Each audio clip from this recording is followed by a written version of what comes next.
Realtors and Bird & Bird Recreational Vehicle Center. And now, Eruption. Mount St. Helens explodes.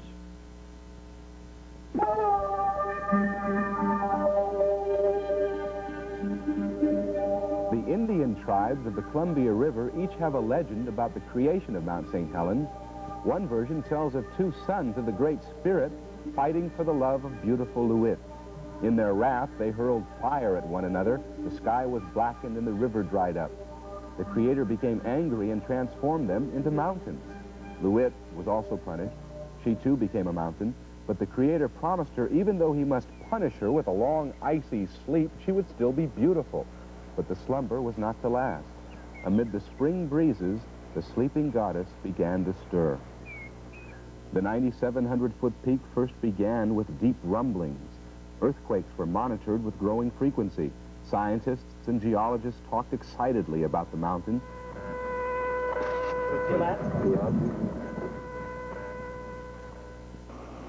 Monitoring stations were set up to measure and watch and anticipate, but mostly to watch. 845. Limited experience, limited predictions. As activity continued, scientists talked guardedly about possible eruptions. Then, on March 27th, it came. Confirmation. Louis, Mount St. Helens, still had fire, the first venting of steam and ash. Within the next few weeks, fissures and minor avalanches were reported.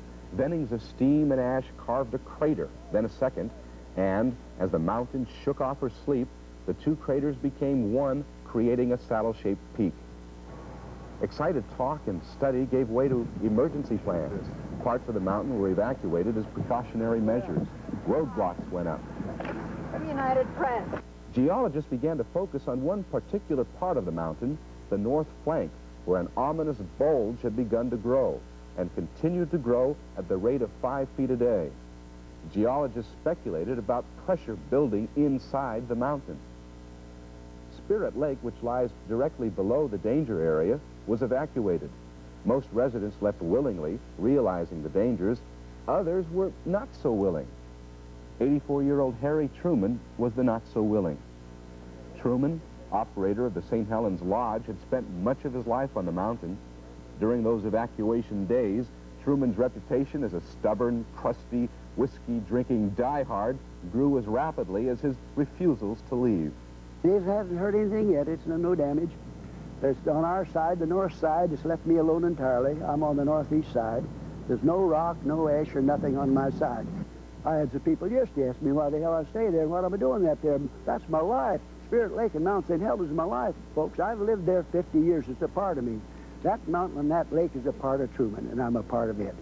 School children wrote Truman, asking him to leave the danger area. Sheriff's departments offered transportation, but Truman refused. As late as Saturday, May 17th, Truman confirmed he would not leave the serenity and beauty of his Spirit Lake home.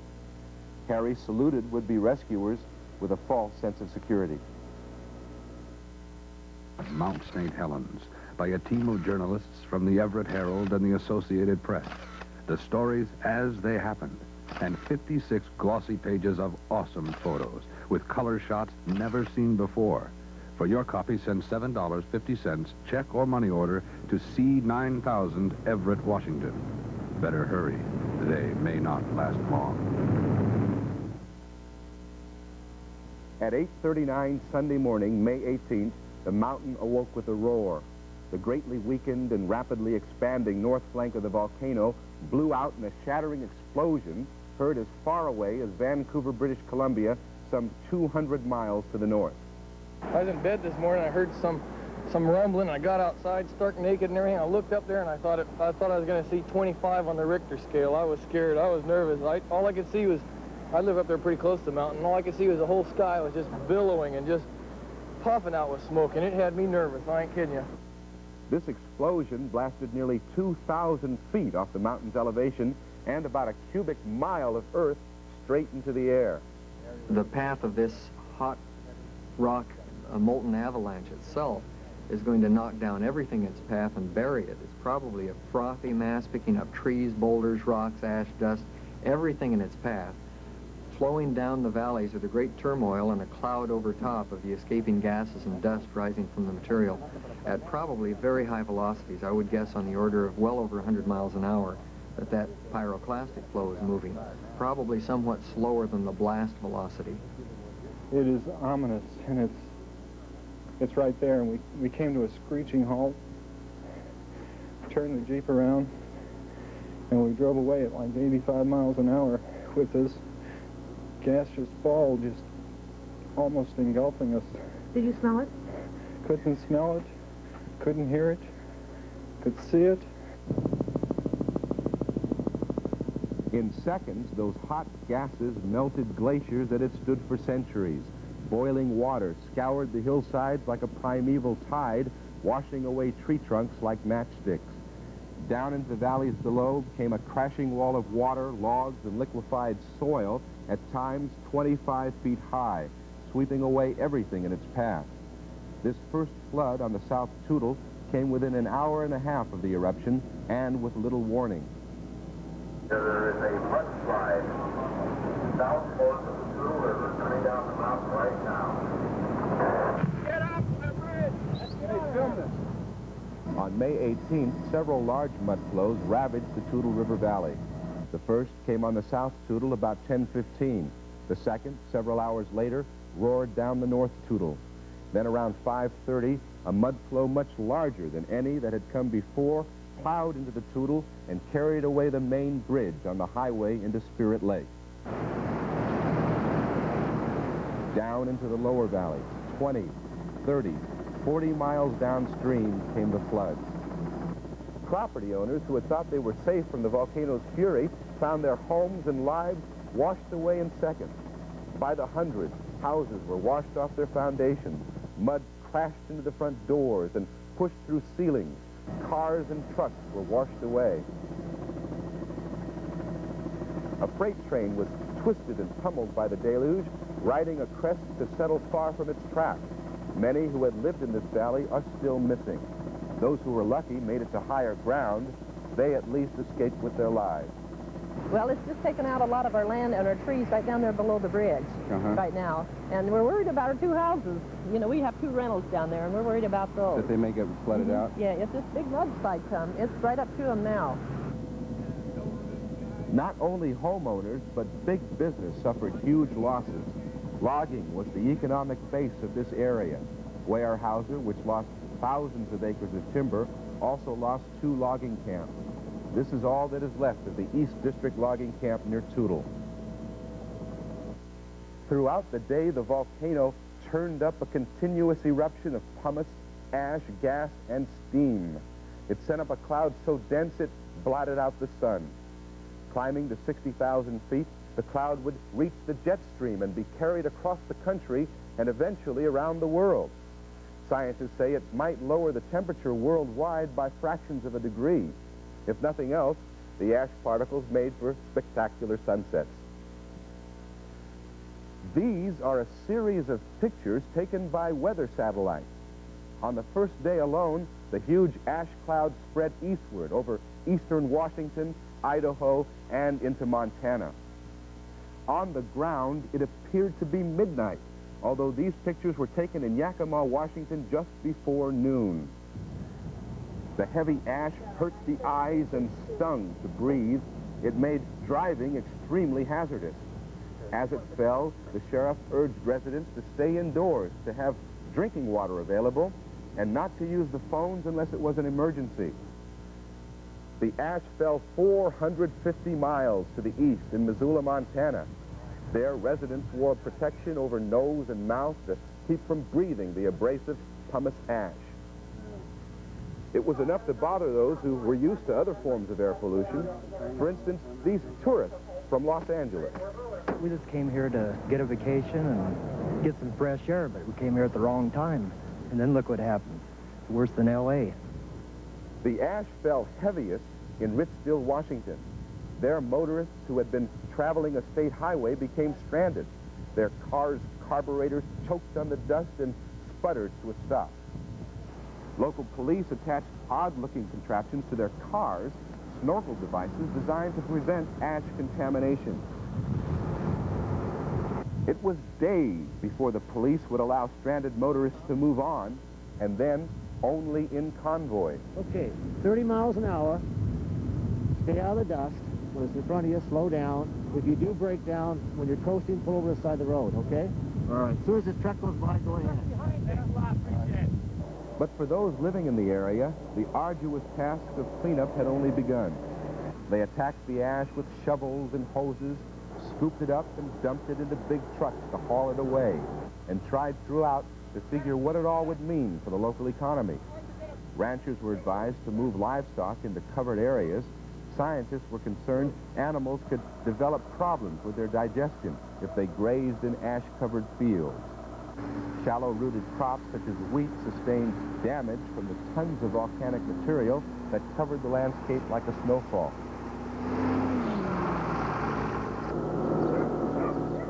Estimates of the damage to livestock, crops, and farmland would run into the hundreds of millions of dollars, and that is apart from the utter devastation in the vicinity of the volcano.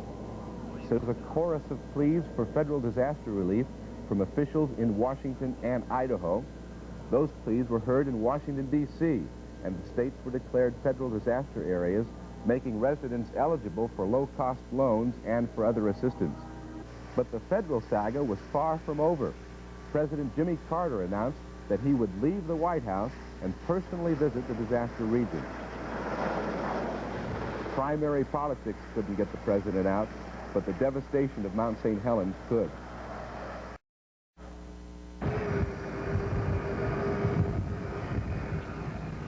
President Carter arrived in Portland 3 days after the eruption, but he didn't get his first look at the volcano until the next day. The president was determined to view the damage from the air, even though it was raining, and his view would be obstructed by a 2,000-foot ceiling. On his flight to the Northwest, the president had been briefed aboard Air Force One by Agriculture Secretary Berglund and Interior Secretary Andrus. But later, the president would say nothing his advisors had told him prepared him for the utter devastation he was about to witness. The president's first hint of the disaster came as his helicopter started up the Cowlitz River, still choked by debris.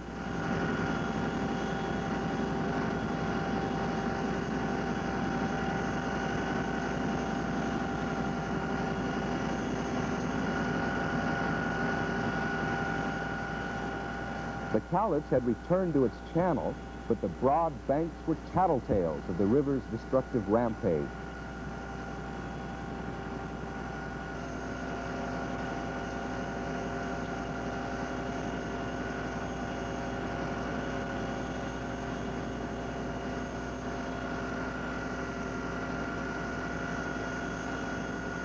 The scene changed radically as they approached the Toutle and drew closer to the volcano. Later, the president would describe what he saw. That there is no way to prepare oneself for the sight that we beheld this morning. I don't know that there's, in recorded history in our nation, that there's ever been a more formidable explosion. What happened, apparently, was a natural explosion equivalent maybe to 10 megatons of nuclear bombs or 10 million tons of TNT that swept across, first with a flash of light and heat, 800 to 1,000 degrees out 12, 15 miles away, that instantly burned everything that was in direct visual sight of the explosion itself. This was later followed in 2 or 3 minutes by the pressure wave that travels at the speed of sound, and then that was later followed by this enormous gush of liquid rock mixed with air and to some degree with ice that comprised 1 cubic mile of material. The absolute and total devastation of a region that encompasses about 150 miles. It's the worst thing I have ever seen. It had been described to me earlier, but it was much worse than the description had impressed me. I don't know how long it'll take for that region to be open even for normal movement of traffic. Enormous blocks of ice apparently are still covered by literally hundreds of feet of fluffy face powder type ash. And as that ice is melted under the hot conditions that exist, enormous cave-ins are taking place. Steam is bubbling up. There are a few fires about. Someone said it was like a moonscape, but it's much worse than anything I've ever seen pictures of the moon's surface. Fortunately, the number of people in that region were minimal, but it is literally indescribable in its devastation. Well, you can smell it now. Let's try not to, okay? In the hours after the May 18th explosion, rescue crews airlifted dozens of people to safety. Those saved included news cameraman Dave Crockett Jr., television station KOMO in Seattle. Crockett had convinced his news director that something big might be brewing on the Mount St. Helens volcano. He'd set up a camera position at the very base of the volcano just before it blew.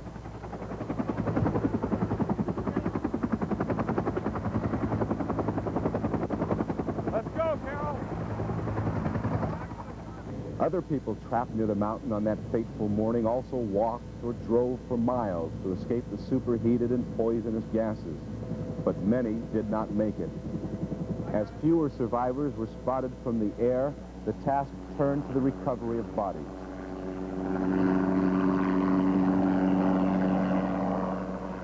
Many sightseers who had evaded roadblocks hoping to get that perfect view of the mountain paid for their curiosity with their lives.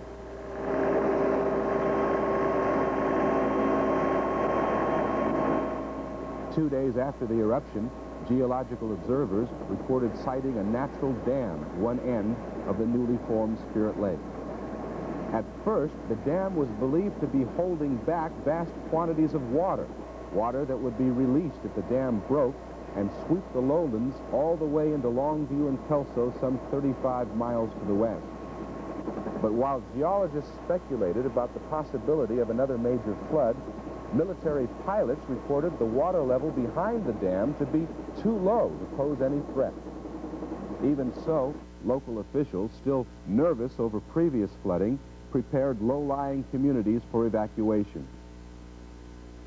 And when President Carter visited the Longview area after his flight to the volcano, many of those he met with at this evacuation center were afraid to return to their homes because of reports a flood was imminent. The flooding also had washed tons of silt and debris into the mouth of the Cowlitz at its confluence with the Columbia River. It made the Columbia too shallow for shipping and temporarily closed a vital transportation corridor. Oh, that's some hot ground, boy. You know it. It is alien terrain, this land near the Mount St. Helens volcano, a look at Earth in prehistoric times. And therein may lie the key to the region's salvation. Tourists from all over the world will want to see this gigantic scar for themselves, to tell their children and their grandchildren how they once stood in the shadow of a smoking volcano. Picture this, a book of incredible photographs of Mount St. Helens by a team of journalists from the Everett Herald and the Associated Press. The stories as they happened, and 56 glossy pages of awesome photos with color shots never seen before. For your copy, send $7.50, check or money order to C9000 Everett, Washington. Better hurry. They may not last long. Musson was away from his home on the South Toutle when the floodwaters hit that terrible Sunday. Later, the National Guard airlifted him to check on his home and on his dog Festus.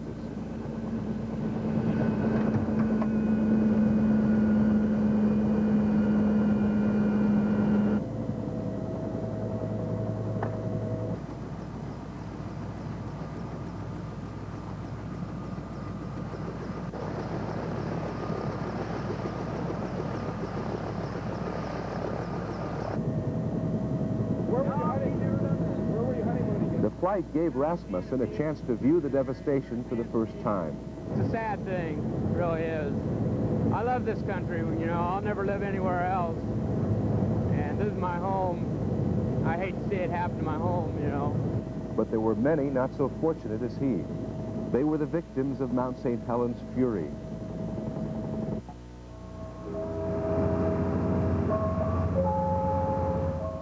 The Seibold family, Barbara, Ron, Michelle, and Kevin, loved the mountain so much they would return at every opportunity. They took these pictures of their times together, a time to hike and to climb, to enjoy themselves.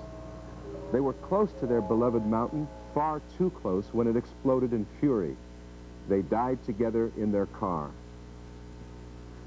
Ron used to climb that mountain, and I don't know exactly how many times he climbed it, but then he got Barbara and the kids interested in it, and they liked to go hiking up there, and lately they had been going back and forth so they could see how the volcano was changing. I think that if they had picked a place to go, that they were probably in the best place, that they would be happy being there. And that was their home away from home, and that would have been their choosing to have been there.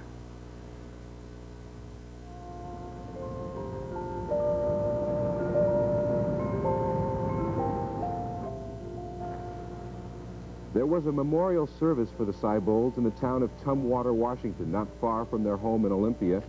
So many friends and relatives were there, the chapel couldn't hold them all, and some had to stand outside.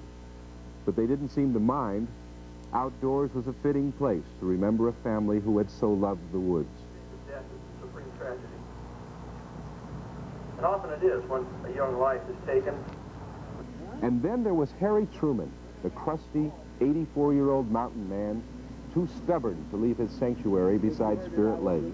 Harry wants to stay, and he's not going to leave, so, and he's thanked us for our concern for coming. It's definitely a mistake. Somebody done it to cause trouble for me and the law and everybody else. But now somebody... Yeah, but you sure want to also thank these guys for coming well, up I do, boys. to make I want sure to that thank you, sure. God damn it, yes, I do. They brought their helicopter up here to see if you needed some help and get out. Yeah, we just came up here to help you get out. That's oh, well, well, thank you, fellas. I appreciate that very much, but I have no intentions of leaving here. I never have had any intentions, and everybody knew it the last 4 or 5 days. He felt he knew the mountain too well for it to harm him, but he was wrong. His memorial would be the legend he would leave behind.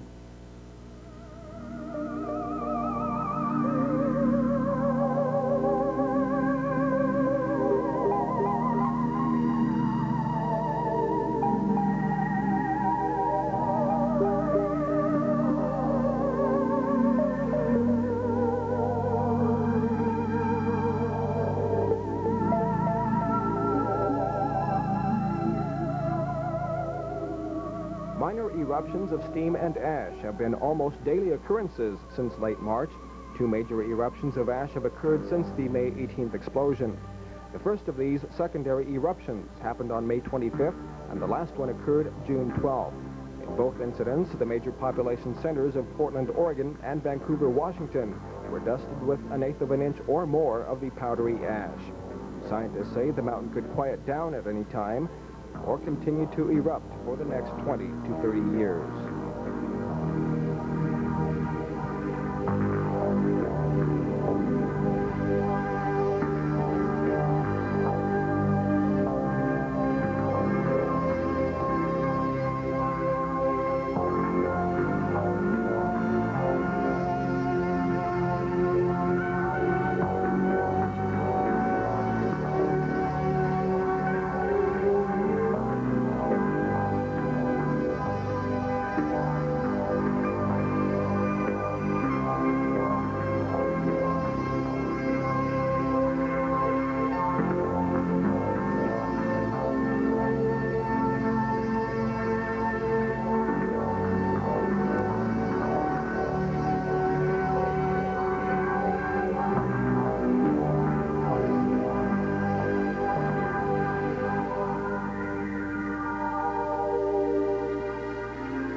produces either lava